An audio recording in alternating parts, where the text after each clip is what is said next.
What's up, everybody? Welcome to the Insurrection Inc. podcast. Thank you for listening, and we hope you enjoy the show.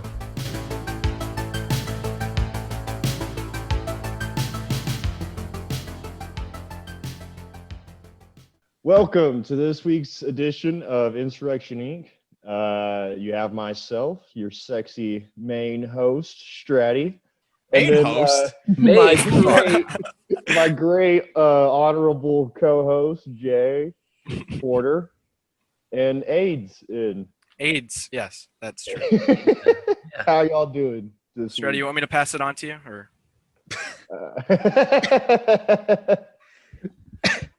I'll do How it. have y'all been? I haven't really sat down with y'all in a while. Christ. Busy Oh God, Aiden's drinking Dr. Pepper. He has inferior soda taste. What do you want me to do, huh, Jay? Not drink Dr. Pepper. All right. I was doing fine until Stratty called himself the main co-host, and now I'm really considering firing him.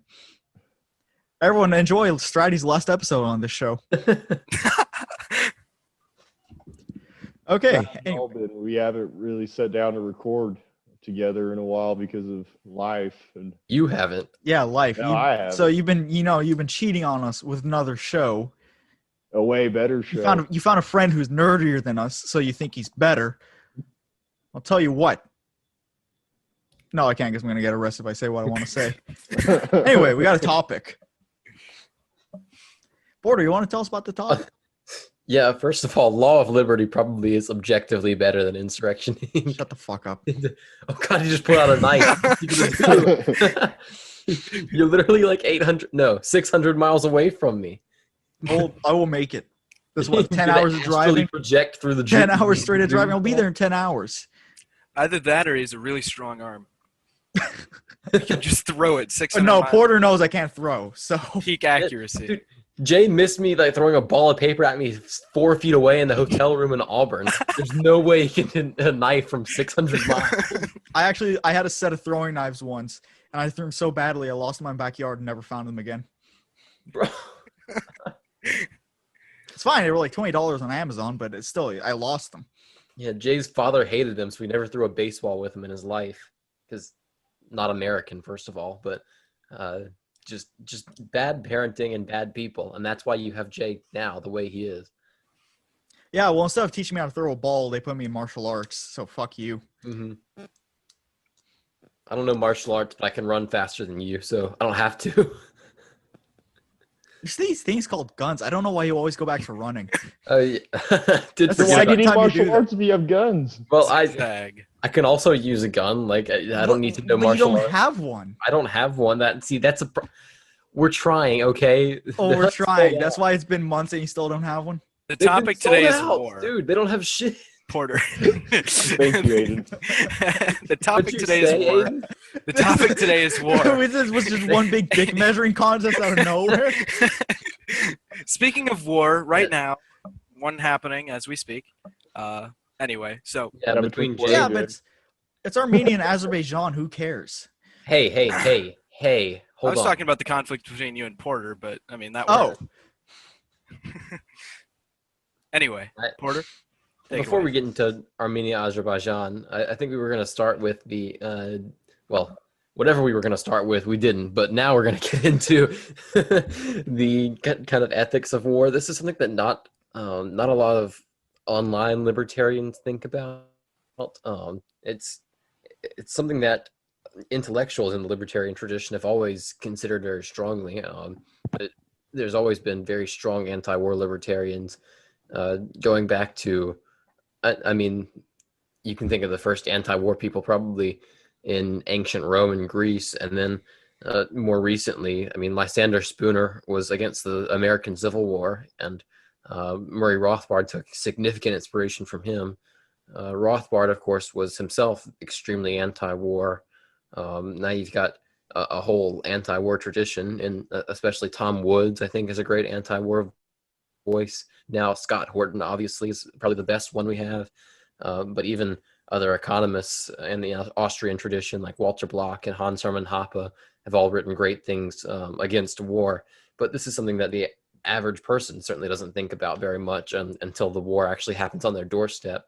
And it's something that is kind of a blind spot for a lot of online libertarians who aren't in this super serious intellectual tradition, and I think it's led to some of the places where the ideology has gone astray, maybe, if that's what you want to call it, like with the Boogaloo Boys and stuff, who might have like a healthy amount of respect for, but I think they're wrong in the sense that they have this glorification of the idea of a civil war, and I think that comes from a lack of understanding about why libertarians have always been anti-war in the first place.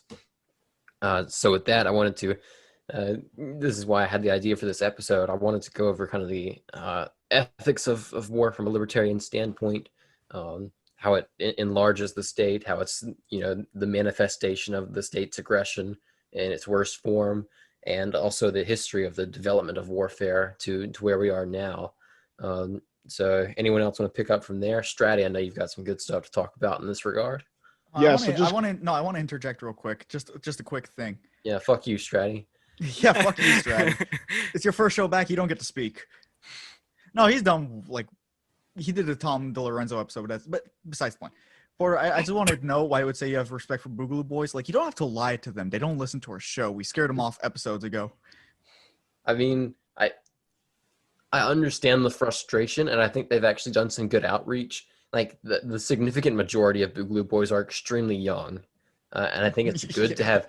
I think it's good to have young kids in this movement, but I do think it's bad to mislead them and make them think libertarianism is all about gun rights and gun rights only. First of all, Yeah. that's a big focus, which is perfectly fine as a hobby, but like that's not what liberty is. It doesn't stop there. And also to think that the only strategy for it is to buy a bunch of guns and hope the country collapses. I mean, it's always good to be prepared, but the glorification of the Civil War really, really bugs me. So I respect them in the sense that, especially some of them who aren't begging for a civil war, some of the more intellectual ones certainly don't glorify it, but they're more on the prepper side. I have a ton of respect for those people, even though I may be a little bit more optimistic than they are. I can totally side with that, with the prepper side. But yeah, I don't like the glorification of civil war, but I do have a healthy respect for them, just for the outreach that some of them do. Libertarian Renegade comes to mind with his Snapchat groups and stuff. Jar full of brain dead boog boys. Yeah, I didn't really have much utility with those group chats. They're I'm not saying they're the best thing in weird. the world, but like, it's better than nothing. We had a theory that he was a Fed. But another quick interjection that isn't just to shit on Stratty. If anybody who's listening to our show is still not, after listening to this, completely sold on the idea of the libertarians' idea of what war is, I would recommend looking at Ron Paul's 2012 campaign ad. Where oh my gosh, I can't believe I left that name out. Hold on. Yeah, Ron Paul's retard. that campaign ad was just so good at just. Hey, let's save the Ron Paul thing for the end because I kind of have a thing for that. Go ahead. I have Look up something I was that going to pull out for that. campaign ad. It's great. Stratty, go ahead. we can. I want to talk about that, but I do have something I'm going to pull out to Okay. talk about Ron Paul specifically. But I'll I hope I'll it's not save your it. dick. to go off your point about what you said about how war expands the state and gives the state more power. I mean, the perfect example that anyone listening to this show will be able to kind of understand and give some relativism towards is 9/11. Post 9/11, we had the Patriot Act get introduced. We went into 2 different wars under Bush and then 5 conflicts under Obama. And not only has it increased the American empire overseas, we're in 7 countries plus more. It's also, hurt us domestically. Like I said, the Patriot Act, they're spying on us. They get to do this now, and nothing can get them in trouble. It can only get us in trouble. And also the TSA, it's hard for anyone to fly. I mean, and now good luck not getting molested trying to get on a plane. I mean, 1 out of 20 people they let just go right through, but it's rare. also just looking at like as the military has become more powerful around the world, look at the police here at home. They've become more militarized. Their weaponry, their tactics, it comes from the military. So yeah, that's a very important thing to keep in mind, is that the more war is tackled and fought by the state, the more powerful the state grows, and that's no good for anyone, foreign or domestic. No one really wins except for the state and their elite when it comes to these things. So I think that is probably,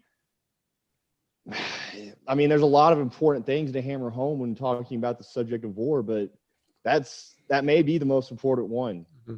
Well, that's an important point that you make, is that it comes home, and the domestic militarization of the police and stuff like that comes from two things. One, they're getting the surplus military equipment once it gets retired from the military, because it was all, built up, and they all the excessive military spending and all that surplus has to go somewhere, and so they send it to domestic police forces. It's not just to patrol Afghanistan anymore when it gets retired, but it's not past its useful lifespan. It becomes used on the American citizens instead.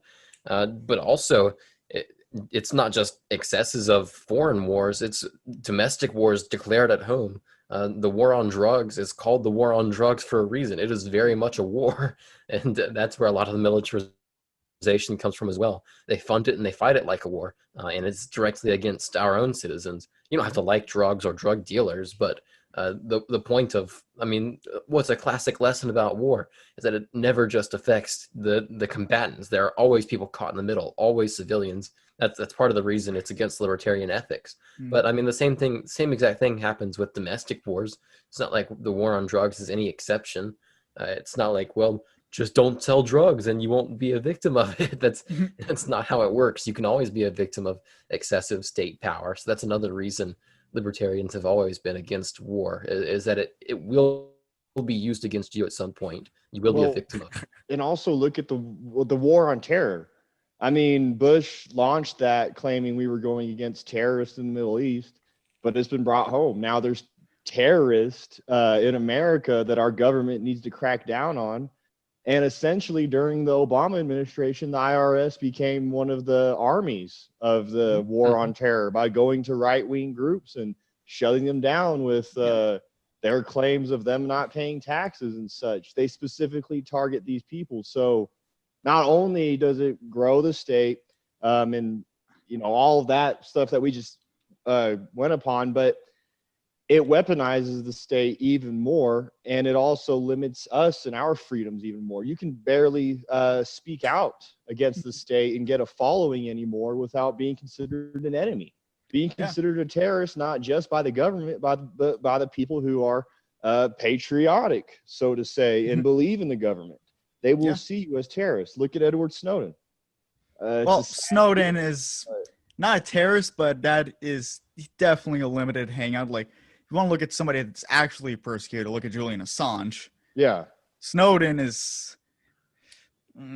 But something interesting you guys were hitting on it.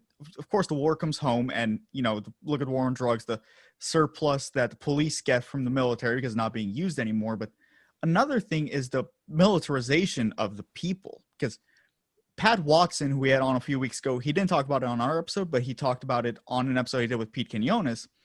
A majority of the police are all former military, and they're trained for something. This is the definition of the hammer that only sees nails. Like, you take these young guys right out of high school, it's very predatory. Like that, what's that meme? The army recruiter meme, where it's like, instead of the Coomers, the army recruiter. Oh yeah. And it's like, you're so mature for your age. Haha, you have a low IQ. Wow, we'll be shit like that. And it's like they're specifically targeting people that they know might not have all the best mental faculties, or they're taking from the opposite end. They're taking smart people to try and get them into universities like West Point, so they get a position immediately in the military that's higher ranking and take out of this resource pool for years to come by pushing them up the ranks of the military. But that's another thing. Come back. That's another thing about the economics of war, if I can interrupt for a second is that I think Tom Woods has addressed this. He's certainly not the first one, but he summed it up pretty well in a lecture at Mises U one year just called War. You can find it on YouTube. He talks about how there's an intellectual drain that because a war economy pushes all the scientists towards basically developing things that kill other people and destroy things across the world instead of towards things that satisfy our wants and increase our productivity. And that has long-term effects, of course. It's not just the opportunity cost. It's of not having those things, those inventions that would actually help us, not just having them sooner. But the cost is more than that, because the cost is, one, higher destruction, because the scientists are usually successful about finding better ways to blow things up and kill people. And then the cost isn't just having those things sooner. It's what could we do with those things that they would have invented if they weren't working towards the war effort. And so it's like a compounding opportunity cost, actually. And so the cost to us actually is pretty much incalculable. You can't even imagine how much better off we would be, because there's no historical counterfactual that we can compare it to empirically. We just know we would be better off without this intellectual drain created by the war. But we literally can't even imagine how much better off we would be. And that's something that's completely underrated, I think, in considering the costs of war. Because that's just one aspect of it, and you can think about how huge of an influence that has. It's a drain on everything. Yeah, that doesn't even get into the fact that it's a drain on physical resources as well, of course, and a destruction of resources. When you blow up someone's house, they don't have a house anymore, and then you have to go rebuild it, or they have to go rebuild it, of course. And those resources that they used to rebuild it could have been used to build something else. And so there's a similar effect on material resources, but the intellectual part is something important to consider, because all entrepreneurship and innovation is originally intellectual before it manifests itself physically at all. It has to be intellectual. It's in the mind of the creator, and that's war is a drain on everything, like Jay said. And a funny point to bring up, and I'm sure Aiden knows a bit about this as well, is it's literally a drain on everything. And one thing that it's a drain on that people probably wouldn't expect is professional sports. In World War II, they drafted Joe DiMaggio, Ted Williams, all the best players were going to war. It's just crazy. Elvis, they're bleeding entertainment as well. Yeah. Jimi Hendrix. Yeah, they're bleeding entertainment as well. But also, what makes life fun here? Because it's taken from everything. But also, it's taken. And that's just conscription, right? Once we got rid of conscription, right, and we went to a more, voluntary military, a mercenary army, exactly. But also with exactly. But and also the incentives are just wildly messed up, because for one, a warrior class is created, right, and that's why you see a bunch of people signing up today, is because my dad was a badass in the army, or my grandpa served in World War II and kicked some Nazi ass and shit like that. And it's just and I'm going to go and fight these Middle Eastern farmers who have nothing to do with me or any of my, they literally did nothing. Couldn't afford a plane ticket out of their own country, let alone to the United States. Right, exactly. And then of course you've got the other incentive issues, we'll give you free college, we'll give you, here's your bonus for a 25% ARP Camaro. Right, exactly. But and it's just that's the whole thing. That's how messed up it is. Even when we get rid of the slavery of conscription, right? We still have the state successfully taking these probably what would have been most likely brilliant minds, contributing to the production of the economy, and throwing them into just a hellhole. Conscription versus voluntary army is actually something I want to touch on later, because it's something I've thought for a while. But on every level, you're draining people out of the economy, because for the people that are just becoming grunts on the ground, they could have done literally anything else. That could have been unskilled labor for some entrepreneur that has a startup. That could have been labor in some other section. For the people that go to West Point or whatever, the Naval Academy, and they come out officers, they come out all this, and they climb the ranks, those could have been people that filled leadership positions in companies. They could have done something else. Like you said, the scientists that get signed up to develop weapons for Raytheon and Lockheed Martin and all that so they can drop bombs on people. You're looking at draining resources from everything. But then those people that become the soldiers, that they become the Marines, they become all that. And they're trained for one job. They're trained to kill. They come back, and basically the best job that's offering them is police. And then you're using language like the war on drugs. So you're taking these people that you've turned into warriors. They were not killers before this. They didn't pick up a gun one day and be like, hey, I want to kill people, until the military came around and said, hey, you want to go over and kill some really poor farmers in some country you can't even put on a map. Then you take them back home. You give them all the same gear they had before. Because, when we talk about the militarization of the police, sure, a lot of police are people that never joined the military. But then what happens to the guys that were in the military and can start going up into agencies like the SWAT? They can go into ATF, FDA. They can go in all of these things. The DEA. You give them all of their old military gear. You're giving them rifles that they used in Afghanistan, in Iraq. You're giving them body armor that is maybe better than what they had in Afghanistan and Iraq. You're telling them that they're fighting the war on drugs. They're fighting the war on terror. You're putting them back in the exact same mindset they were in overseas, but now you're training them against your own citizens, and that's why it comes home, because they're pulling from the same pool they had before. And that's like my issue. And that's why I don't like cops as much as I do. Right, because I can give a little bit for like guys in the military, since they're like, they're 18, 19, they're probably stupid or something. No, but they don't really know what they're, because it's sort of the us versus them mentality, because they're over there, like they're way like 3,000 miles away, and it's sort of, it doesn't make sense to me at all.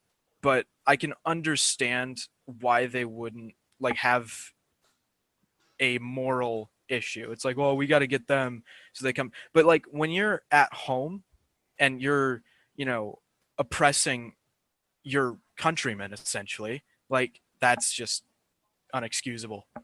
I do agree that they don't necessarily recognize, a lot of the guys who go over there don't necessarily recognize that what they're doing is as evil as it is. But I actually do think morally it's worse to go overseas and kill other people, to wage war against other countries rather than your own people, which seems, somewhat backwards in what we think of, for good reason. But I think it's worse because, I'm not obviously in favor of democracy. I'm not a fan of it. But to a certain extent, we do have some control over our political institutions. And I wouldn't say it's us oppressing ourselves when this happens, but like you can vote for and against it, which doesn't have, it's not much, but the people that we go and, bomb 3,000 miles across the globe have absolutely no say in this. They did not choose it at all. And there's something particularly evil about that. Not to mention that most of these people are poorer than anyone in the United States. Like you think probably the average person in Yemen is poorer on a material level than the average homeless person in the United States. And at this point, it wasn't always like that. Yemen was a pretty prosperous country for its geographic location for a while, but thanks to continued sanctions and the American-Saudi alliance bombing the shit out of it for a decade, it's now the poorest person in Yemen is unimaginably poor compared to even the poorest person in the United States.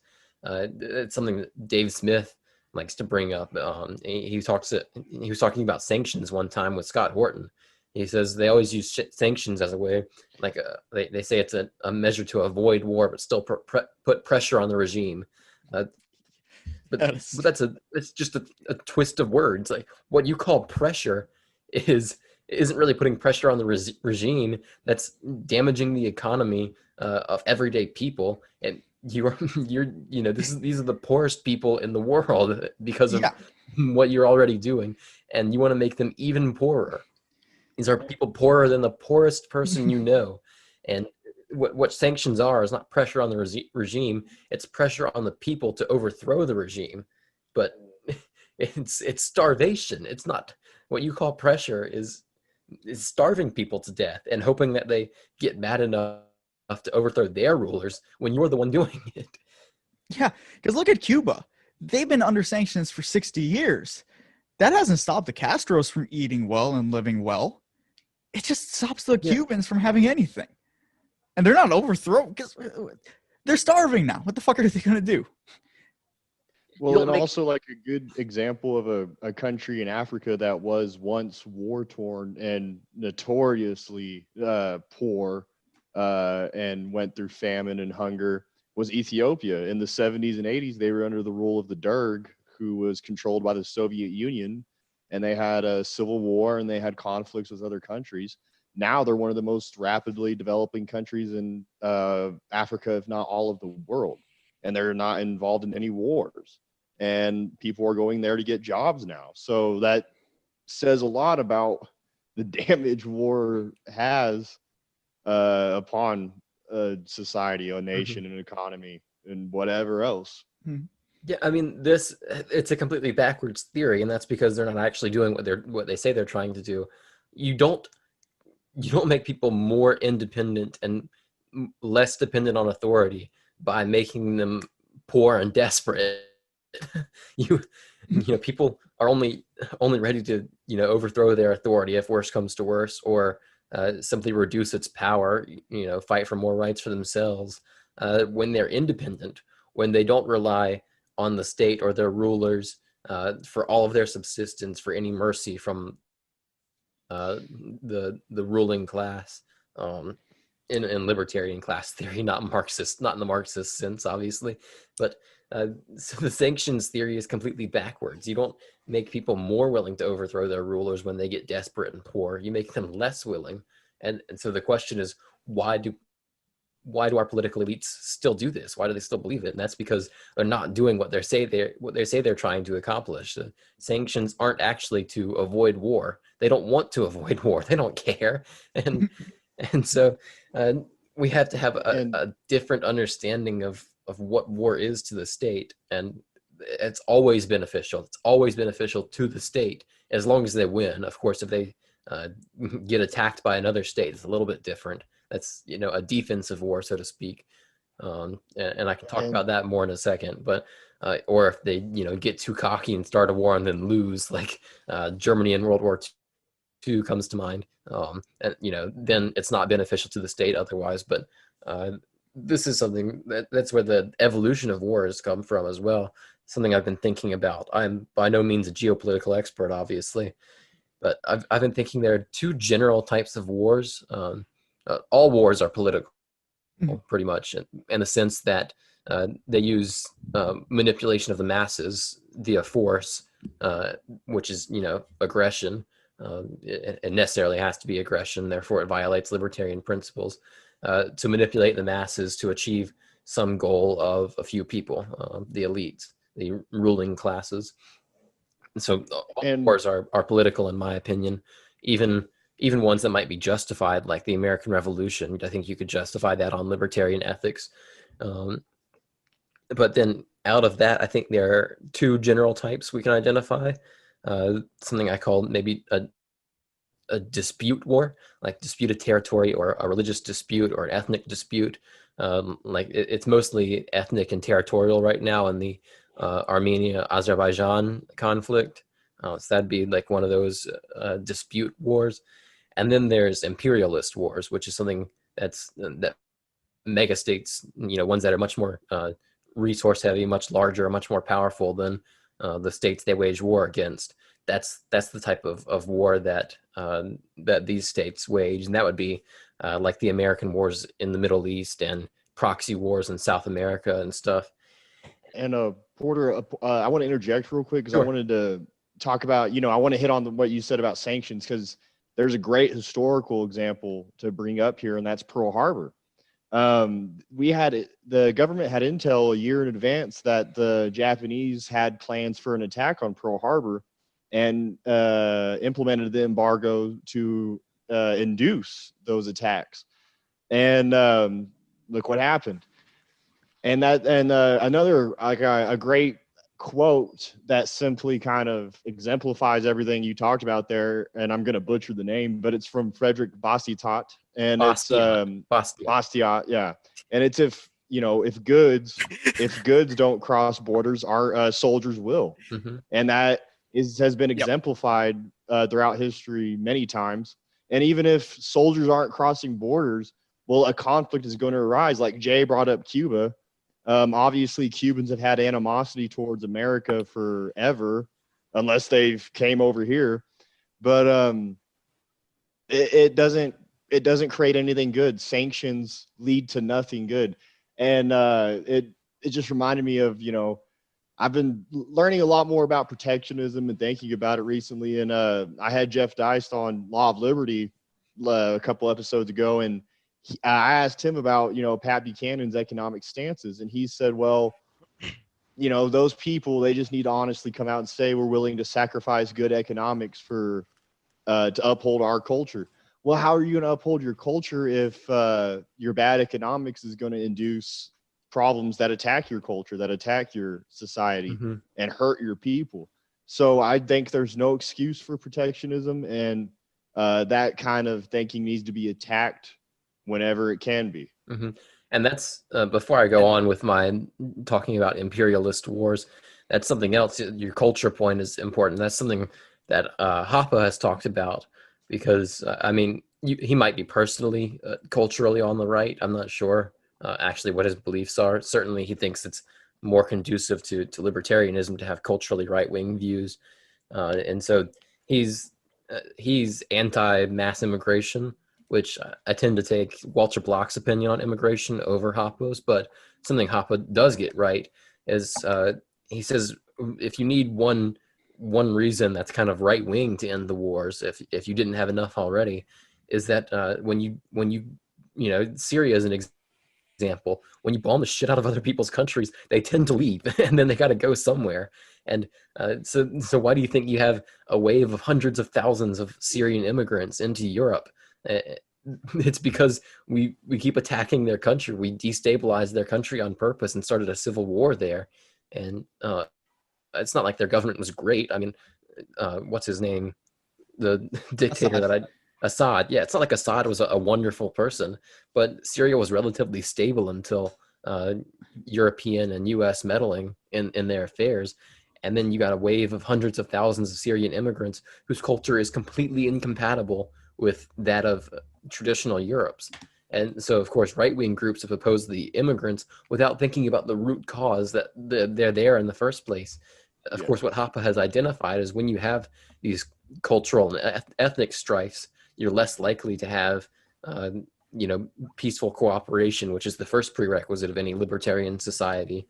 And you're less likely to have, a decentralization of government or a relaxed government, because people try to force their opinions on each other politically and try to get laws to handle the problems caused by these immigrants, and so the cultural strife is a real problem for libertarian strategy, and that's another thing that comes from war that Hoppe has identified.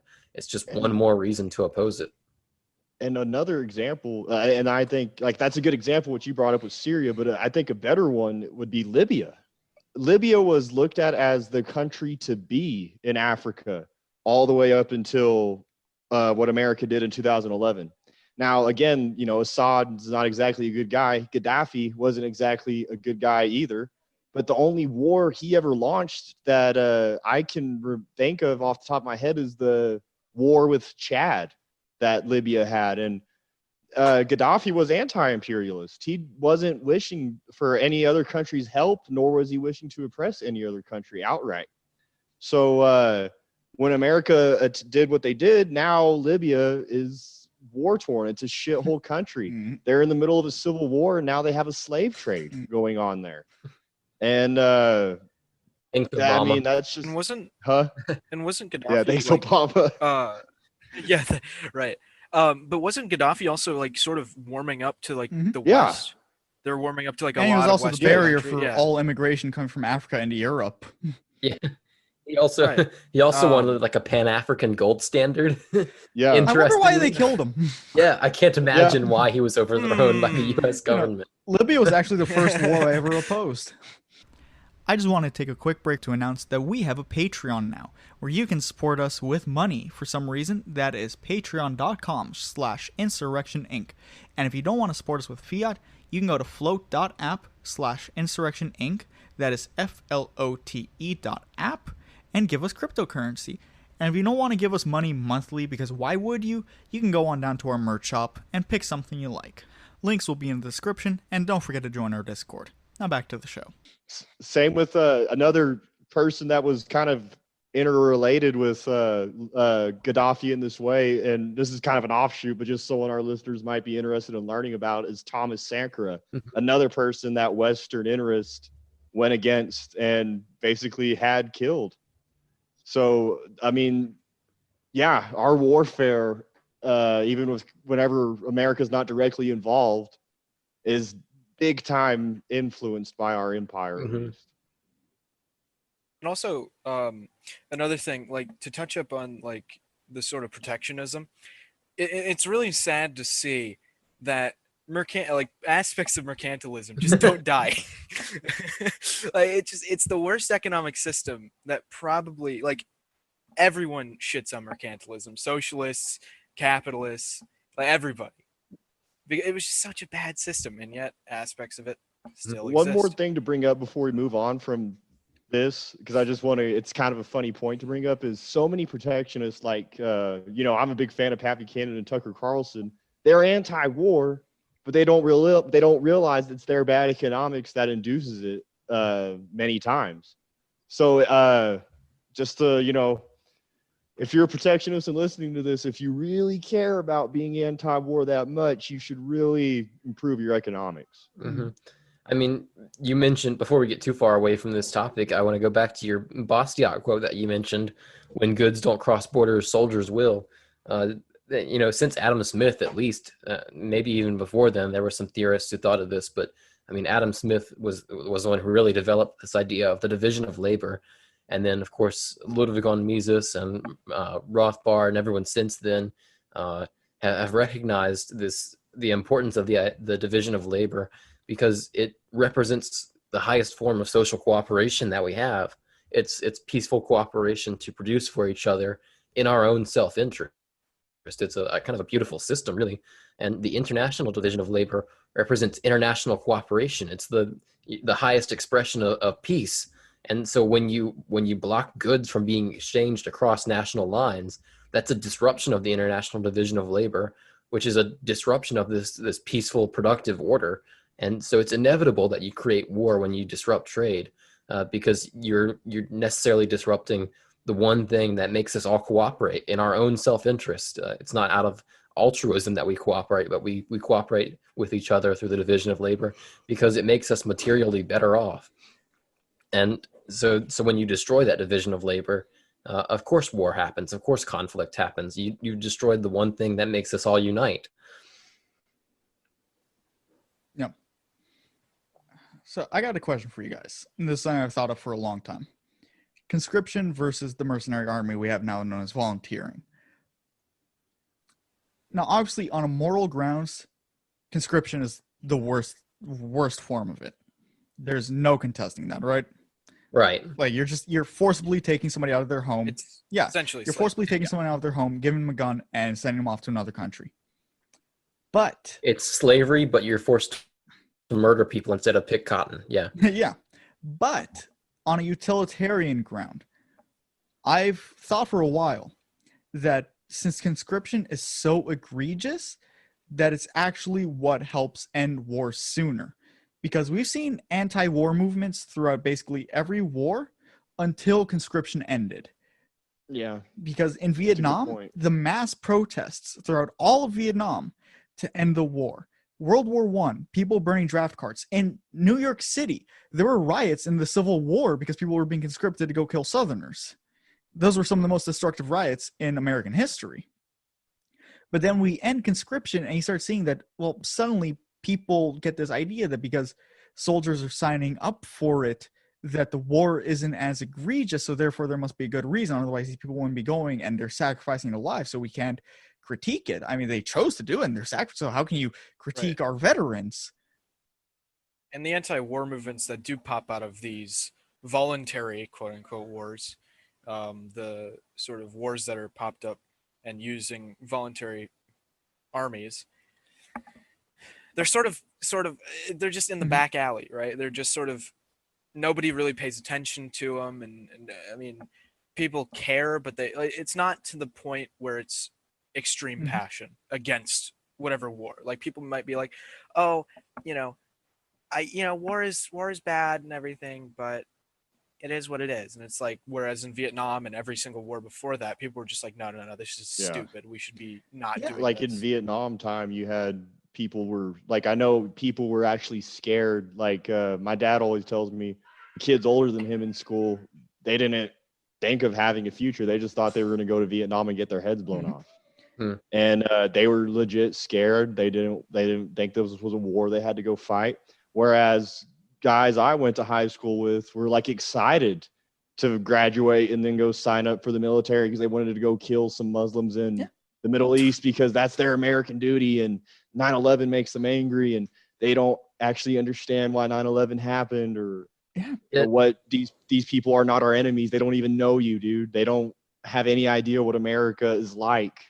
They don't even have a cell phone. Right, That's relevant to. And most of the time, those people aren't even fighting terrorists. They're fighting Yeah, farmers. Yeah. These people are not terrorists. They're defending their homeland.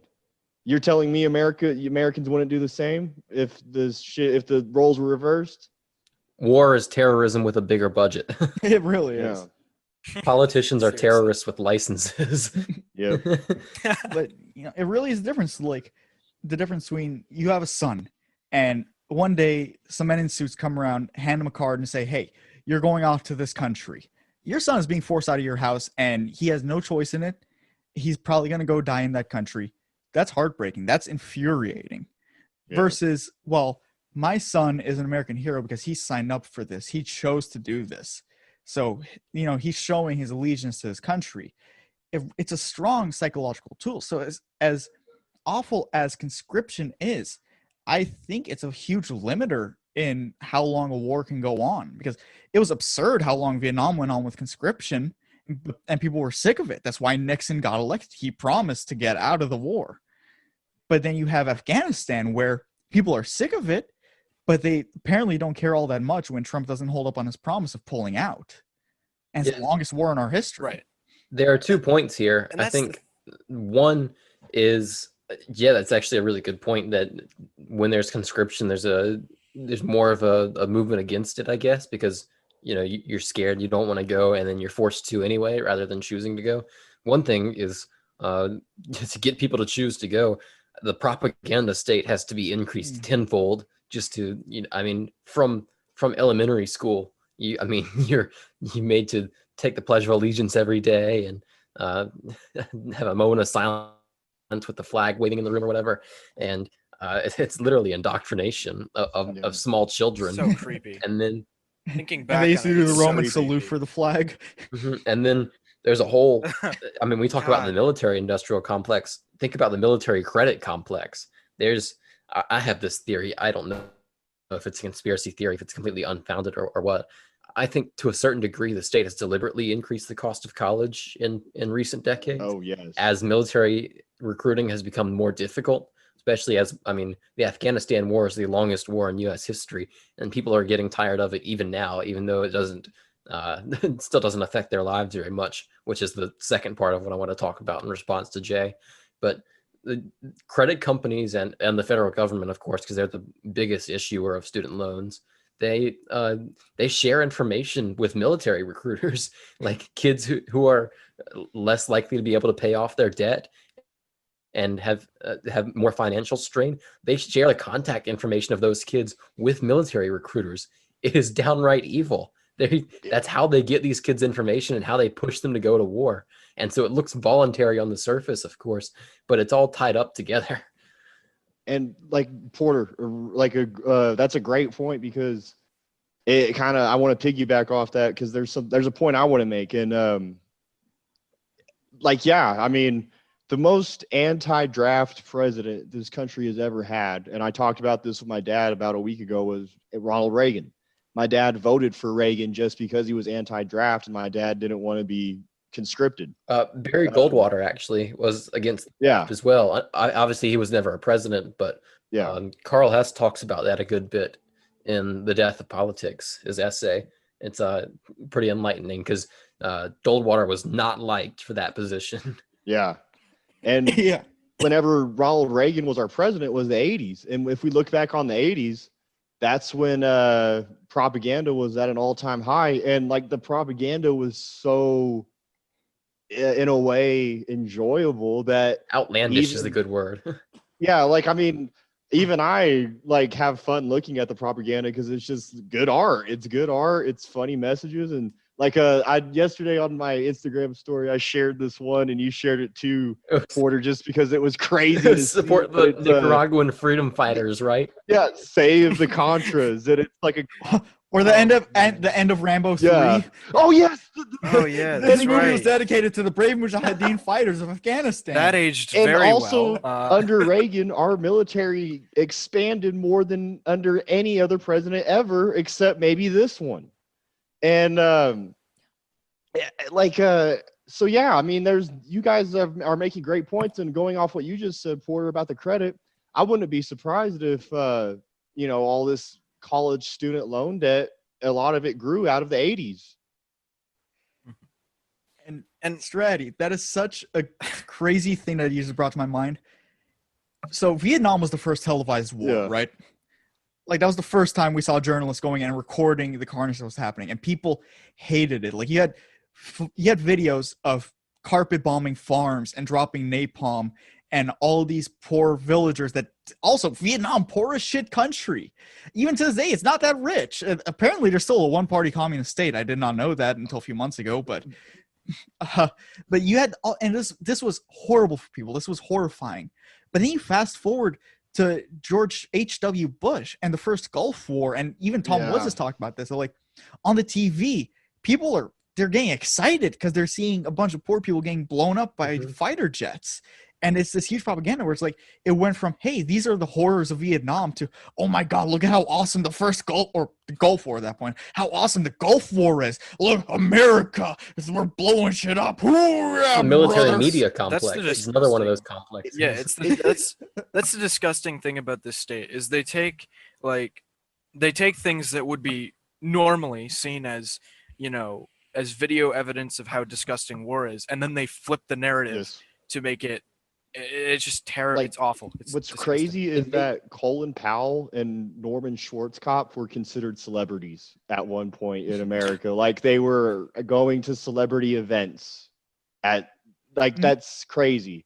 And like Jay, I know me and you've talked about this, and I fully do believe it. I love these games, and I'll play them whenever they come out. But video games like Call of Duty, Medal of Honor, Battlefield, all these video game series.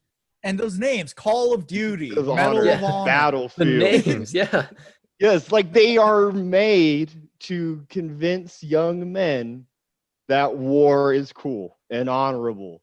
Like, dude, the fact that the storylines, like the plots, can make us feel emotional when we play these games, it kind of puts in a sense of like in this young man that, oh my God, war can get me in sense of my feelings. And it's a meme now, but press F to pay respects. Yeah. yeah, like but one thing that, speaking of Call of Duty campaigns though, one thing that I do applaud is when it shows sort of like the most recent one, the Modern Warfare one, actually shows the horror of war. It can be a good tool. And that's the thing I applaud is like when the clean house, that one where you're going through a house and kicking in doors and shooting terrorists and killing the bad guys. But when you get to that one room where the woman is about to grab the detonator, like you don't know that, but you have to put her down anyway, and it shows like how awful the whole situation is. And then of course when it got to that like kid scene where you're the child Like that was messed up too. But you know what? Something interesting. Do you guys remember the video game The Line? Yes. Yeah. Oh yeah. Yeah. So that Whoa. was a game that it Oh, sold yeah. itself as pro-war, but then the plot goes on and you realize, oh wait, no, we're doing fucked up things. It's an anti-war message. Yeah. And like, it never took off like Call of Duty did. So no. conspiracy maybe? I don't know. But also back to the televised thing and back to Barry Goldwater. Wait, hold on. Can I give my second response to what you said? Oh, And then yeah, sure. No, I'm sorry, but it's just, Yeah. it kind of ties into all of this. It's all related. But what I was going to say is simply that I don't think this is related to whether the army is created via conscription or voluntary, in air quotes, means. I think this is just part of the gradual development of the market. It's an unfortunate aspect of the state, is that as we become more productive and as our society becomes wealthier, wars become less noticeable to us in wealthy Mhm. countries. The state can take more and more of the wealth and that we produce and put it towards evil means, and we just notice it less because we're getting so much better off materially. We just can produce Mhm. so much more that we don't even notice how much worse off we are, because again, we don't have a counterfactual to compare it to. We don't even know how much better off we could be if they weren't taking these resources and going and bombing people with them instead of doing something productive. But we, even despite all that, we still progress over time, and so total war, I think, might be a thing of the past, which to a certain extent is a good thing, but it also allows states to wage war without citizens really feeling the strain of it anymore, which isn't a great thing for the future of warfare. No. I mean, we don't want war to be unnoticeable. It destroys people's lives, and of course it's always unnoticeable until it comes back to you, and then of course you notice it. You notice it good and hard, and so that is a scary prospect, that as we become wealthier, the state can just take more and more of that wealth, and we straight up don't notice it anymore. Mhm. And that's dangerous for our progression. Yeah. Um, But yeah, Barry Goldwater. Go ahead, Jake. Oh yeah, no, because your camera's off, so I didn't see if you were going to speak or not. But it's a quick thing. It goes back also to just the things we do see. yeah, I can see you now, but just the evolution of televised war. Going back to Vietnam, going back to Barry Goldwater. The reason he lost to Lyndon B. Johnson was because Johnson put out this campaign ad, this commercial, where you have a little girl in a field with a daisy, and she's plucking off the bits of the daisy, and there's a countdown going on, and it ends with a nuclear strike, because Johnson's whole point was Barry Goldwater is going to get us all nuked because he always keeps nukes on the table. And it's funny because Goldwater was more anti-war than Johnson, as we would see, because Johnson is the one that pushed us into Vietnam.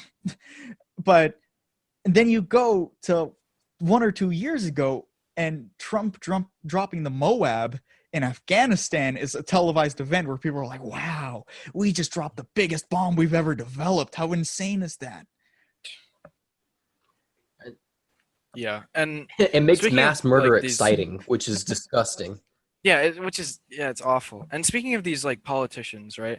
Like you'll get after the Bush administration got voted out after 2 terms, Obama came in swinging, like sure to say I'm going to save us from this recession, which I mean, different episode, but in the short term, different episode in the short term, but long term he screwed us. But anyway, another one of his points that he was hitting, oh, I'm going to, I plan on either, lessening the troops in the war or just ending the war entirely. That was sort of his some of his points. And then 2016, Trump came in with sort of the same message, like these wars are dumb. And then guess what?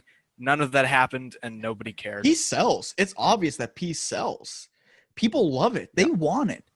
But then once they don't have it, it's something that it's like a soda. You don't need it to survive. You like it, but you don't notice it when you don't have it. So when somebody's coming in and selling you a soda, you want it. But then they don't give it to you and you don't give a shit. Right. And like, the war in Afghanistan and Iraq has been going on for 20 years now, right? Take it. And so literally all of literally all of my life, I've never seen a United States at peace. Yeah. So I don't know what peace looks like. Mhm. I don't, and that's sad. That's And like going back to, Porter said there's not many ways we feel war anymore or see the effects of it. The only one way that is apparent to me, and it's ironic because it's a problem that the people who cheer on war have a problem with, mass immigration. Talking about the people that come over from South America, Central America, Latin America in general to the U.S. A lot of that is because of the proxy wars we had in the 80s, because of the Cold War under Reagan. Same with Africans coming over into cities on the East Coast like Philadelphia, New York. A lot of them come over because of proxy wars between the Soviet Union and America, again, in the 80s under Reagan. Yeah. So a lot of them come over because of that. And a lot of, Islamic people in the Middle East or Central Africa come over to America for the same reasons, because of the wars we are in right now. And it's funny to me because a lot of the people who have a problem with these people coming over to our country, they are the same people that cheer on these wars. Mm-hmm. And they think you're a pussy if you want to end them. They think you're un-American if you're against them. And it's just it's a vicious circle. And that's not just that war is a vicious circle. Government in general is a vicious circle with just many vicious circles within it. right. And people think libertarians are bad on judging who's a libertarian and who's not. Look at the American look on war. If you don't support the war, you're not a real American, guys. That's part of the propaganda effort I talked about, like how you have to have a total propaganda state in order to convince people to go to war voluntarily. That's part of it. You're not a real American if you don't support the war. You're a glorious patriot warrior if you join the army. Go shoot goat farmers in Afghanistan. Lose your leg, see your buddies get blown up. Yeah. Die for Israel. Hey, die for Israel and Saudi Arabia. There we go. Yep. Kill poor people, get some free college. And the Fed. So how long have we been going, y'all? About an hour. All right. So y'all let's hit on central banking really quick. Talk about. Okay, cool. I think we should finish up on where we go from here, like how do we end war, if that's obviously that's our goal, but like if that's even a reasonable possible goal, how do we do it? But before we get there, I mentioned earlier I'd kind of been thinking about like a rough dichotomy between dispute wars and imperialist wars. Something else I've been thinking about, kind of like Jay's been thinking about conscription versus voluntary armies, is kind of the evolution of imperialist wars. Like they've always existed since there have been more powerful and less powerful groups of people and more and less powerful states. The more powerful ones have tried to extract resources from the less powerful ones. So one evolution of that, I think, is to an extent they've become more ideological, starting with especially like Wilson. I really don't think he had many economic aims in joining World War I and stuff like that. He didn't intend to go extract resources from Europe by joining World War I. I think he meant it when he said he wanted to make the world safe for democracy, which is disgusting. He's been so they've gotten more ideological is one thing. I think that might be a result of increasing wealth in society. You can afford to be ideological about war when you can leech so much off the productive market. As someone in a position of power in the state, that's just a rough theory. I really don't. I need to think that over more, but it's something interesting to think about. And then, to the extent that they are still economic, are motivated by just material resource interests. Like I do think, for example, the Gulf War in the 90s under Clinton was, I think Clinton. No, it was do I have under that Bush. right? Bush. Okay, sorry, Bush. Bush won. That was pretty much all about oil. Like, and everyone knew it. No one even denies that for the most part. And the New World Order. Yeah, that He too. even said that. Those words came out of his mouth. Yeah. So they do still get waged to gather resources from the countries they're waged in or waged against, but especially with the advent of central banking, when you can Yes. when you can basically inflate your currency to infinitely pay for wars. Of course, we know it's not infinite. That doesn't, wealth doesn't come from nowhere, and these wars, you do use up material wealth, so you can't wage it infinitely. But it's been able to mask the costs a lot more at home.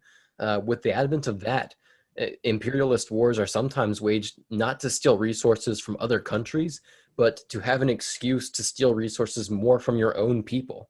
That's something else I've just been thinking about, especially like with the Federal Reserve's policies, uh, just the way that the military industrial complex and the military media complex and the military credit complex, they all are just ways to basically extract wealth from American citizens in the war effort. It's all, the propaganda and then the industrial complex, that all coalesces around this one goal to get more money, more resources out of the American taxpayer, and not even it's not even about. I mean, what are you going to steal from Yemen? There's nothing there anymore, and so Yeah. it's about exploiting people at home now, and that creates a whole different One incentive structure, which is fascinating to me. It's something I need to think more about, but it's an evolution I've identified in these imperialist style wars. one thing that I found funny that I learned about is one of the operation names for one of the Iraq wars. I can't remember which one. There's been so many. One of the I think it was like Bush II's war on Saddam Hussein, but I think they had the original name for the operation was Operation Iraqi Freedom. Yeah. Iraqi Liberation. freedom. Iraqi Phonetically, freedom. well, it Oh. originally it was liberation, but phonetically, or the acronym would have been oil. So they changed it to freedom. That's hilarious. I didn't know that. Yeah, yeah. But yeah, Stratty, you got some? Um, I mean, I just not really. I just wanted to. Are we going to get into now the what's it called? The what is Federal what is to be Reserve. done? Yeah. Because that's where I think tackling. Yeah, we could talk about the Federal Reserve there. Okay. Yeah. Let's get in Um, that. you care if I start? Not at all. Go ahead. So yeah, I mean, what is to be done? There's so much to be done about the war problem specifically, but the two things that pop up into my mind is, first off, I think the strategy that is to be used, and I think it's the best strategy to kind of get a influence across the board, is populism.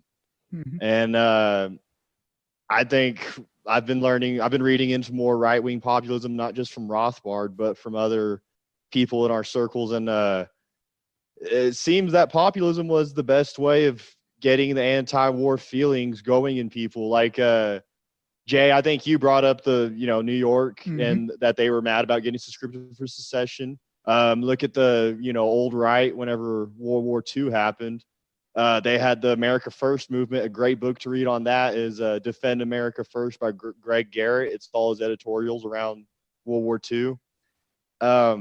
However, I think populism could work now. I think as much as anti-political as we are, and you don't need to support a candidate, you don't need to vote.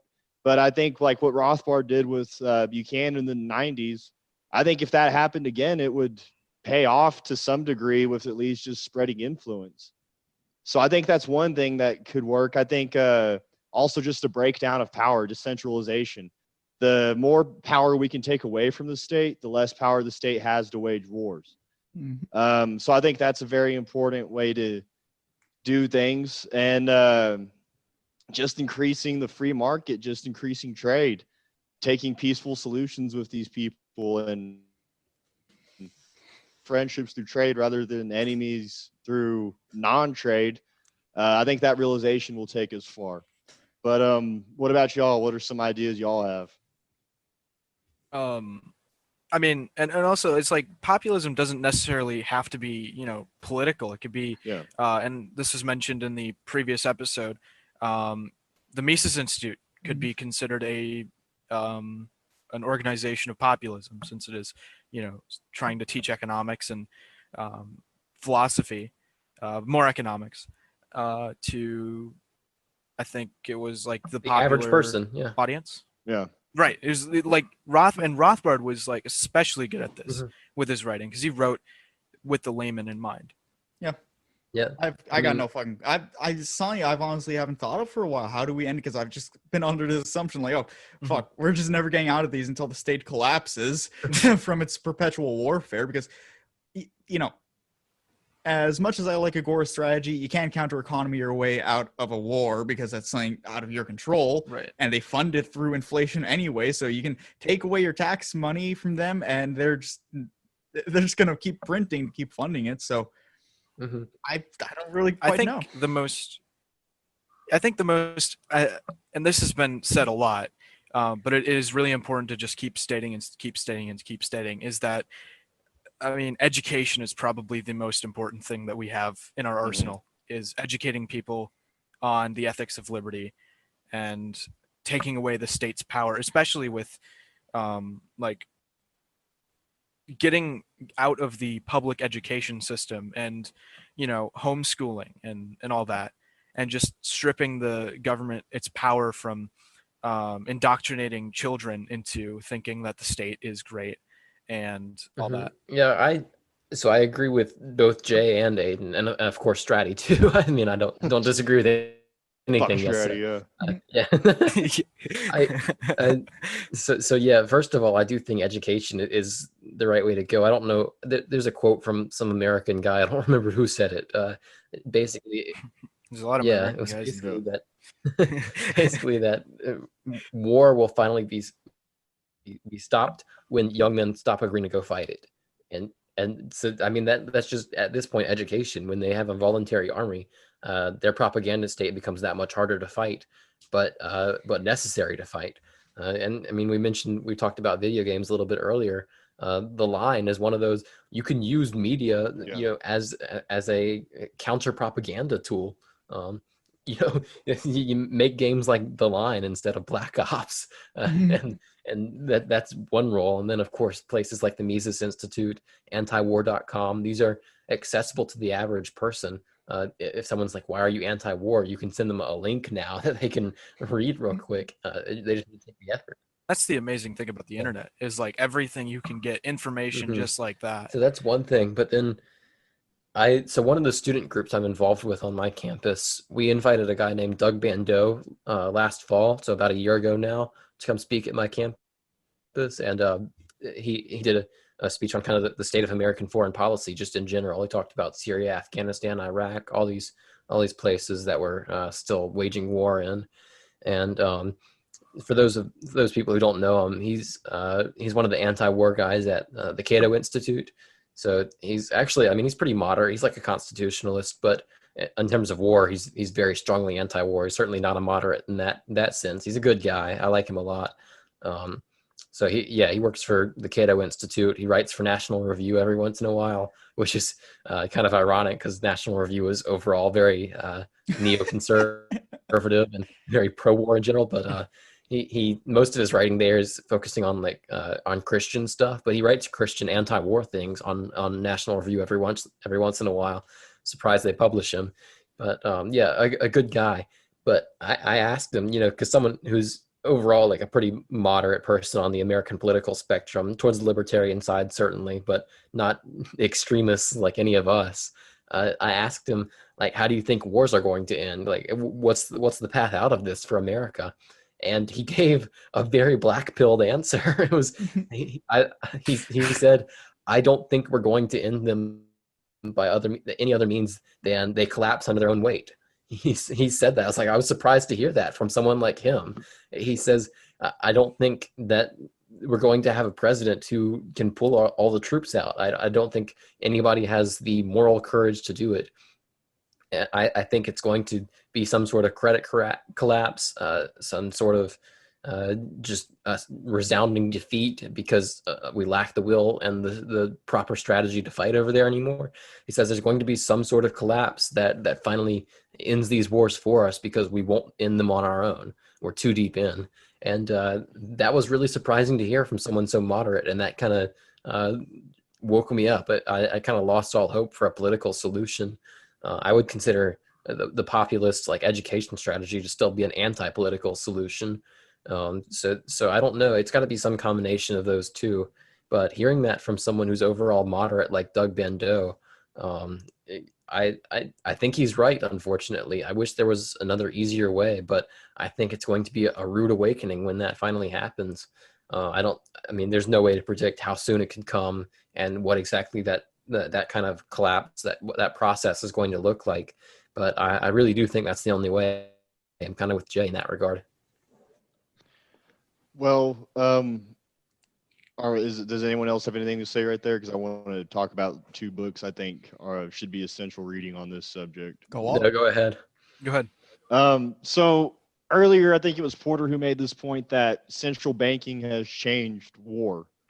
And a great book to read about that and how that kind of came into play, and also how even during the development of the Federal Reserve here in America, imperialist wars were getting launched more and more. I recommend The Origins of the Federal Reserve by Murray Rothbard.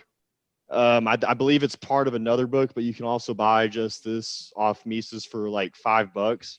But there's a chapter in there called let's see, hold on, I have it right here. There's a chapter in there called Charles A. Conant, Surplus Capital and Economic Imperialism. And then right after that, it talks about Conant, monetary imperialism and the gold exchange standard. And it kind of goes into how, it became beneficial for bankers and such to rob these places of their resources and launch these wars. And really shows you how, war changed because of that. It gave war more power. And I mean, not that there's ever any kind of honorable war, but it made war more disgusting in a sense. And then the second book, and Aiden, you brought up Ron Paul earlier, and this is what I wanted to save it for, because this book had a lot of influence on me and kind of made me want to take a focus on foreign policy, and that's A Foreign Policy of Freedom, Peace, Commerce, and Honest Friendship by Ron Paul. And it's just a collection of speeches he made on the House floor regarding foreign policy. But you kind of just learn how counterproductive and counterintuitive American foreign policy is. Like one thing I learned was America, we were subsidizing communist nations that were ruled by the Soviets in the 80s to stay afloat, like Poland, even though they were our enemies, quote unquote. And also, we built the bridges that the Soviets used to cross into Afghanistan before the Soviet-Afghan war started. And yet we claimed we had to fund the Afghans because we wanted to end communism. And obviously there's more to play there, but I recommend those two books especially. You can find them both on Mises.org for less than $10 each, I think. And I think you can actually find them both as just PDFs, but they're a great read. And Aiden, you brought up the Ron Paul campaign ad. How about you talk about that? Yes. So the Ron Paul campaign ad is probably my one of the best videos I would say that you could ever watch, detailing how war works. I'm not gonna spoil it or anything, but it basically, essentially, the gist of it is, it takes the war in the Middle East and what we're doing over there, and just flips the narrative of, hey, what if Russia or China was doing it to us? Like, what if they had bases in our country? How would you feel? And Ron Paul does an amazing job at basically, telling a story and giving that emotional drive, so you can, it basically gives people a visceral, sort of really real reaction to that kind of stuff. And I think that's what part of the reason why he was so successful, apart from being just a wonderful human being. And I think it's, before we leave, I forgot who it was that was talking about this, but they were talking about how libertarians don't necessarily need to go to one side or the other when it comes to issues, but we can create coalitions against certain issues. And I know two people that, you know, all of us love that were a part of coalitions that were anti-war, or three people were Ron Paul, Lou Rockwell, and Murray Rothbard.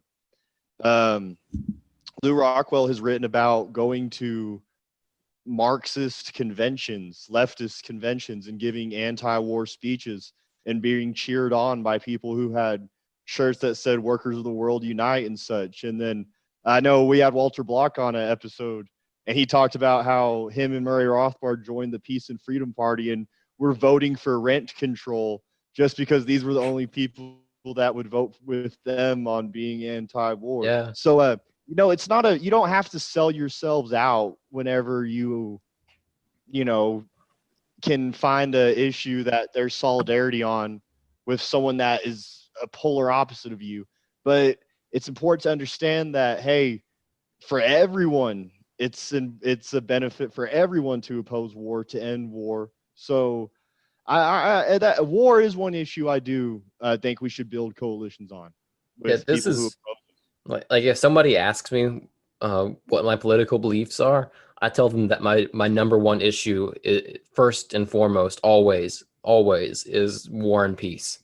That's always most important to me, because it affects the greatest number of people, and it's tied to so many other aspects of state oppression. That's all right. Is that you had one more thing you wanted to say? Was that it? Yeah, if everyone else is done, I think we're gonna wrap up. This has been a pretty long episode, but a good one, something necessary to talk about. One more thing before we go.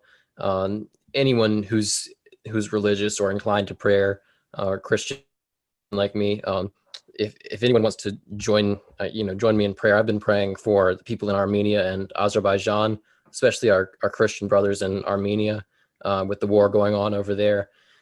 From what I know, I'm not a geopolitical expert, like I said earlier. I don't know all the details of this conflict. From what I know, it seems like Azerbaijan is the aggressor in this instance, and the Armenians are defending themselves. But either way, there are tons of, thousands, if not tens of thousands, of innocent civilians on all sides, and super young fighters who think they are doing the right thing and being manipulated by their own politicians over there, fighting and dying and being caught up in the conflict.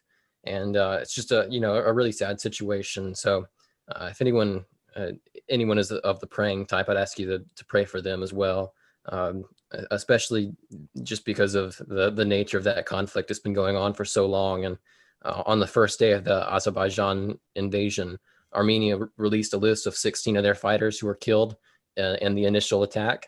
And at least 5 or 6 of them were under my age, like 19 or younger, and that really messes with me.